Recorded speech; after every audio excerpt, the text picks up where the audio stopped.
You made it. And what you've learned in this series? Most people go their entire lives without understanding it. Here's what this whole series was really about. Every year, more money gets created, more dollars chasing the same goods. And when there's more money floating around, the cost of everything goes up: your groceries, your rent, your gas. Not because those things got more valuable, but because your dollar got weaker. The value of your money drops quietly, without anyone telling you. Your purchasing power shrinks. The game isn't rigged against you on purpose. But if you don't understand how it works, you stay on the losing side without even knowing it. So what's on the other side? Real assets. Things that grow faster than inflation eats them. Real estate, gold, the stock market, and yes, Bitcoin. These are the tools that asset owners have been using for generations. And here's the part that surprised me when I first learned it. You don't need to be wealthy to start. You don't need a financial advisor. You don't need thousands of dollars sitting in a bank.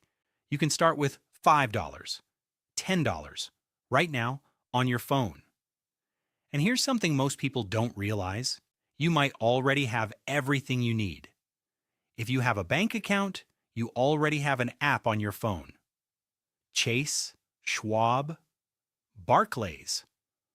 Whatever bank you use, many of them already offer a self-directed investing account right inside that same app.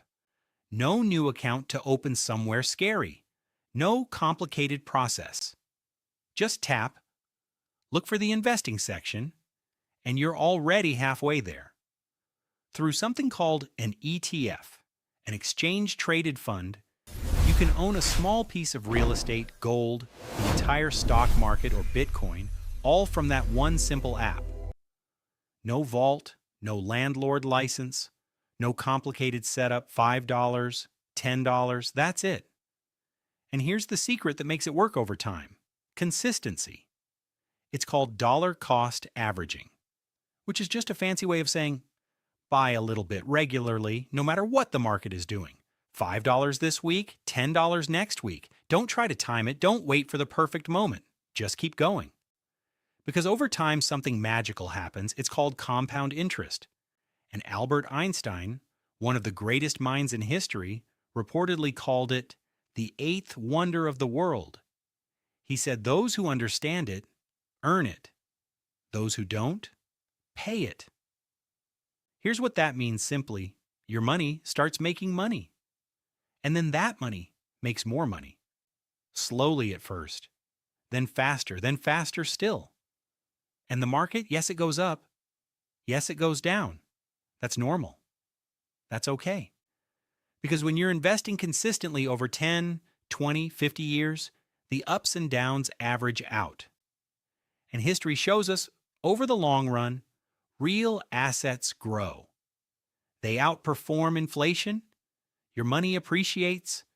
Your purchasing power builds instead of shrinks. That's the game. And now you're playing it. And speaking of the wealthy, they take it one step further. It's a strategy called buy, borrow, die. And once you understand it, you'll never think about money the same way again. Buy. Accumulate real assets over time. Slowly. Consistently.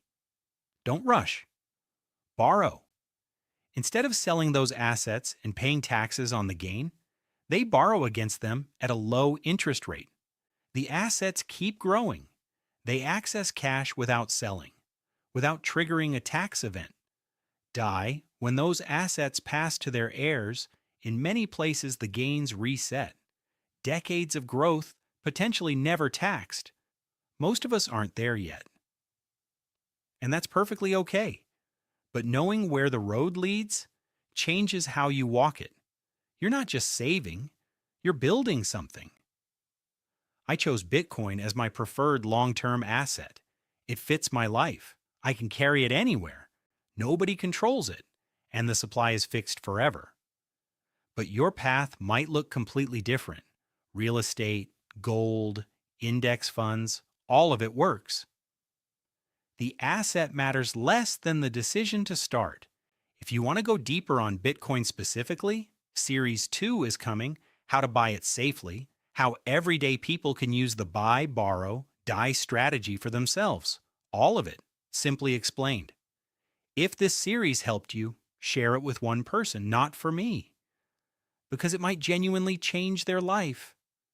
This is not financial advice. Always do your own research. Start small, stay consistent, be kind to yourself along the way. I'll see you in the next one.